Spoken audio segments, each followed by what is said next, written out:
Halo semuanya, kembali lagi bersama dengan saya. Di video kali ini saya kepengen bahas isu yang lagi hangat-hangatnya, yaitu mengenai Pertamina. Apa dampaknya? Apakah berdampak ke emas apa enggak? Ya, saya itu cuma kepengen aja, kayak tergugah di hati ini, kepengen menanggapi mengenai isu yang terjadi saat ini yang luar biasa banget lah.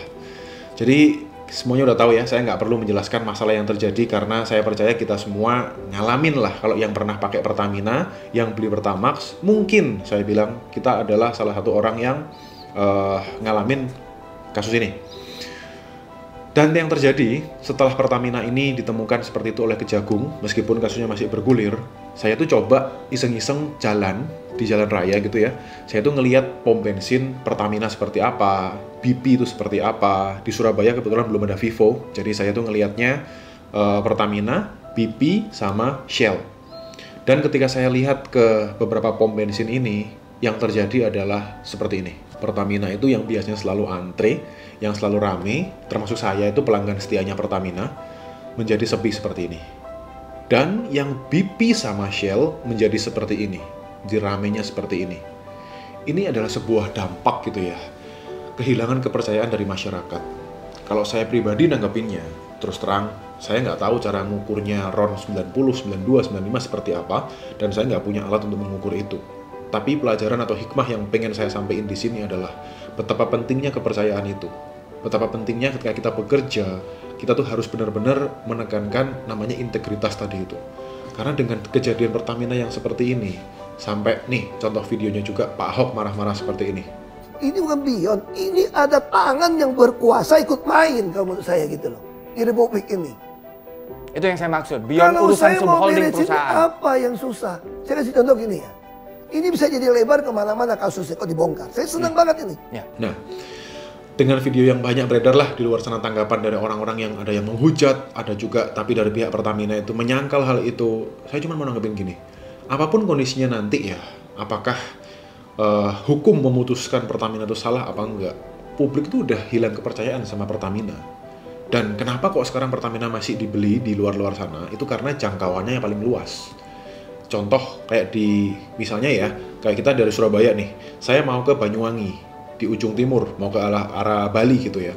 Di tengah-tengah jalan, kalau kita mau isi bensin, itu kita nggak bisa nemuin yang namanya Shell atau BP. Yang kita temuin adalah Pertamina, karena jangkauannya paling luas. Jadi kita mau nggak mau, ya harus beli Pertamina. Jadi karena sekarang tuh yang terjadi anomalinya adalah mereka kadang tuh mau beli Pertamina karena emang harus bisanya cuma beli itu doang.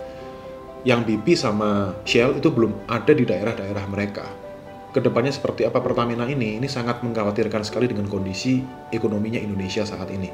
Bayangin, kondisi ekonomi Indonesia yang katanya sudah susah, Sritex akhirnya udah diputus, bener-bener pilot, ribuan karyawan, puluhan ribu bahkan kehilangan pekerjaannya, ditambah dengan kasus yang seperti ini.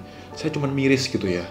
Kayak di perdagangan emas juga yang terjadi, banyak orang itu yang menjual emasnya, mereka tuh kita tanyain kan, kenapa kok emasnya dijual? Mereka juga bilang karena ekonomi mereka juga lagi susah, dagangan mereka sepi, ada yang dijual karena terlilit pinjol.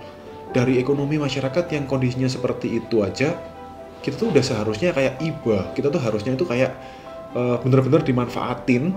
Presiden baru kita Pak Prabowo kan udah punya program-program tuh, harusnya itu anak buahnya, para pembantunya, menteri-menteri ke bawah, itu bisa gimana caranya untuk mendongkrak yang sampai 8% itu direalisasikan ekonominya itu, pertumbuhannya itu. Tapi yang terjadi malah sebaliknya. Saya tuh cuma miris aja dengan kejadian yang seperti ini. Gimana caranya kita tuh bisa maju kalau kondisinya seperti ini terus-menerus. Nah, kaitannya apa sih dengan harga emas?